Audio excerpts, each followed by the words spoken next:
Dana bantuan langsung tunai sementara yang seharusnya sangat dibutuhkan warga miskin Kota Palembang dan langsung digunakan warga tampaknya masih diabaikan warga penerima BLSM sendiri.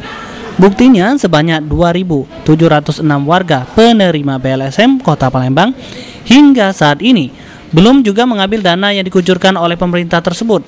Jika dalam batas waktu yang ditetapkan PT POS pada tanggal 3 Desember mendatang, maka dana BLSM sebesar Rp811.800.000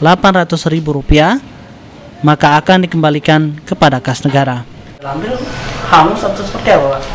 Apabila sampai dengan tanggal yang ditetapkan BLSM melalui kartu KPS yang tidak diambil, itu dananya akan disetorkan kembali ke negara dan tidak bisa lagi diambil untuk periode berikutnya, karena itu sudah diplot oleh pemerintah itu untuk kompensasi dengan kenaikan BBM dengan Sulaiman, PAL TV.